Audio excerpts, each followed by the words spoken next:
na escola, como é que foi a sua vida?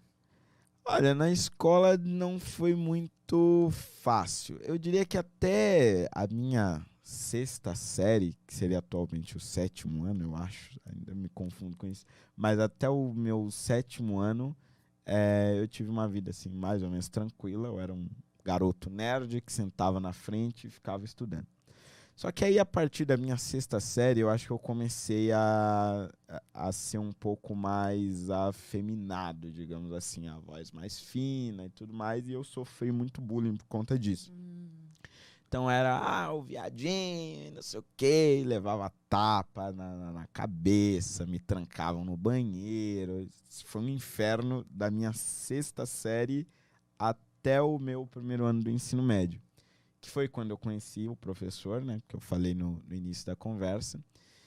E aí, por conta dele, eu comecei a gostar mais de política, mas eu também comecei a estudar mais. É porque eu tinha parado de estudar, tinha parado de ser meio nerd e ficava só no canto da sala, Ficou meio revoltos, meio assim? excluído, meio revolto. E aí, no ensino médio, eu voltei a ser um bom aluno, digamos assim. E aí eu parei de sofrer o bullying porque os alunos passaram a me respeitar. Até para eu ajudar eles no trabalho e tudo mais. E aí eu acho que eu parei de sofrer bullying muito por conta disso no ensino médio. Mas fora esse período, a minha vida foi um pouco complicada. Pode contar mais. Por que que foi complicada a sua vida? Olha, eu acho que primeiro por conta da sexualidade, né? Já naquela época eu tinha a impressão de que eu era gay, mas eu não conseguia assumir para mim mesmo. Ah, os alunos eram bem cruéis nesse sentido por conta disso. E eu não conseguia fazer amigos, né? Eu não conseguia. Inclusive, nessa época, eu virei muito fã de uma série que eu acompanhei até o final depois, foi Dr. House, porque Adorava. porque era um personagem também que não tinha amigos, que era meio excluído, só que ele era um fodão e tal, cacete, a quatro. Então, na época, eu criei a imagem de que ser excluído e não ter amigos não necessariamente seria algo ruim, que talvez aquele seria o meu caminho mesmo, e que eu poderia ser fodão daquele jeito.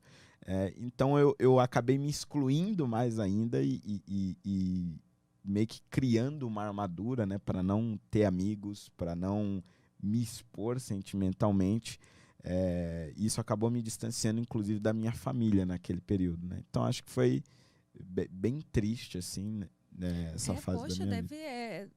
deve ter sido muito difícil mesmo, porque você já não tinha muita conversa em casa, né? É, E aí, sem amigos.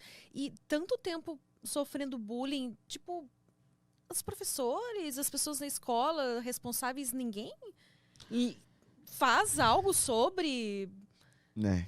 ou finge que não vê, o que que ou são tão alheios assim à realidade que acontece que uma Então, criança fica, porque você era criança ainda, né? Ali a fase pré-adolescência, da sexta até sim, sexta, o quê? Foram 4 anos. foram 4 anos. 4 anos sofrendo bullying, sem ter com quem conversar sobre isso. Eu fiquei muito tempo pensando sobre isso, mas eu só fui entender depois de adulto, né? Porque eu fui fazer, como eu faço história, eu tive que fazer estágio com professores para saber como é a vida em sala de aula e tudo mais. E aí, um dos meus estágios foi em escola pública. Um dos poucos que eu fiz foi em escola pública.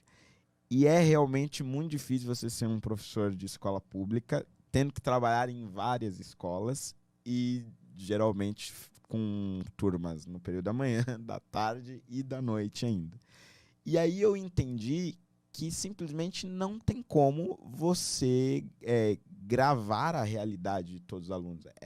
É impossível, simplesmente impossível. Porque você tem salas com 35, 40 alunos, são umas 5 aulas por período que você tem que dar, 5 de manhã, 5 à tarde, 5 à noite.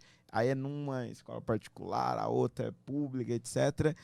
E aí eu fui entender, só aí eu entendi que talvez os professores nunca tivessem percebido que eu estivesse passando por bullying por 4 anos seguidos, porque nenhum deles, na época, dava aula só naquela escola e se dedicava só àqueles alunos, entendeu?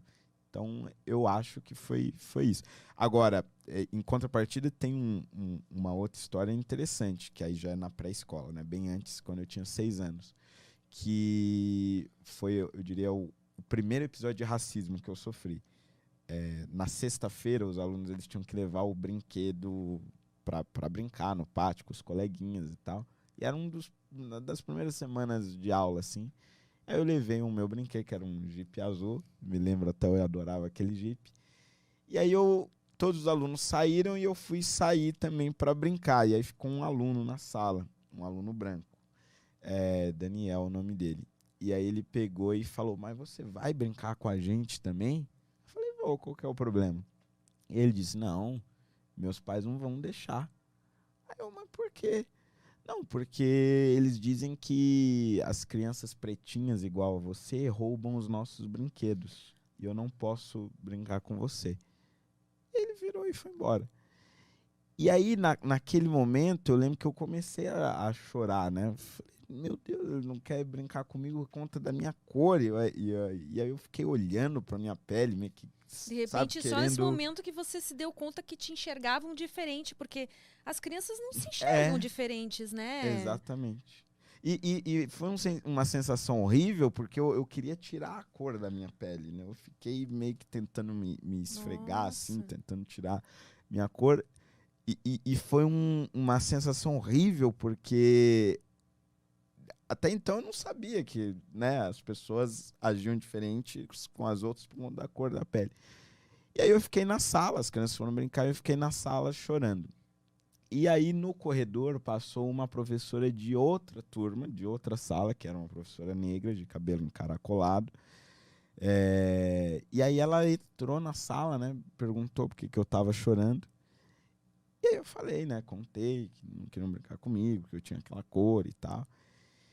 E aí ela falou algo que eu nunca esqueci, que é que eu nunca deveria abaixar a cabeça para pessoas como ele, porque eu encontraria muitos que não gostariam de mim por causa da minha cor, mas que aquilo não significava nada e que eu ia conseguir vencer se eu não desse atenção e não abaixasse a cabeça para pessoas como ele.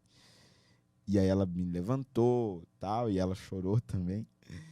E aí ela me levou de volta para brincar. Acho que minha mãe nunca soube dessa história, ou se soube, pelo menos ela nunca quis me falar. Mas foi um episódio que me marcou muito, e é meio que um contraste, né? Porque nesse caso o professor viu o que eu passei, a professora viu o que eu passei, me deu um conselho que eu jamais esqueci, na época eu tinha só 6 anos de idade. E só que aí na sexta série, com vários professores, nenhum acabou percebendo. Então é um contraste Você bem tem interessante. alguns exemplos aí, né, do que Né? da importância que tem, na verdade, um professor, né? E a gente entende, obviamente, que é muito difícil, é uma profissão muito desvalorizada, né? É Porque realmente verdade. pela carga de trabalho que se tem e precisa ficar se reciclando constantemente, né? Estudando pro resto da vida. Não é recompensado financeiramente da maneira que eu acho que deveria. Mas ao mesmo tempo tem uma importância tão grande, né? Essa professora que te passou esse ensinamento que você nunca esqueceu, porque, pô, você não esqueceu, inclusive, nem o nome, né? Do coleguinha, porque é Exatamente. difícil com 6 anos a gente lembrar. É. E você lembra até hoje do nome dele. E eu não lembro o nome da professora. Eu lembro o nome da minha professora da época, que era a Simone, mas não foi ela que me deu o conselho. Mas a professora que me deu o conselho, eu não sei o nome dela até hoje. Mas ela te passou um ensinamento que pelo jeito você conseguiu pegar pra si, né? Sim. Aplicar na vida mesmo. Que é o que até hoje você defende, né? Você fala que é contra o vitimismo, essa coisa de usar, né, a raça e... Eu acho que eu acho que eu tirei daí mesmo, né? A ideia de que se você abaixa a cabeça, não no sentido de que você não deve chorar ou se ofender quando você sofre racismo, não, porque eu mesmo chorei, me ofendi e passei por isso outras vezes depois da minha vida. Que essa eu acho que pra mim é mais marcante, até porque eu era criança. Mas a ideia de que você não deve deixar com que isso te coloque para baixo, né? Eu acho que isso eu tirei daí. E a ideia de que o sucesso é a melhor receita contra o preconceito.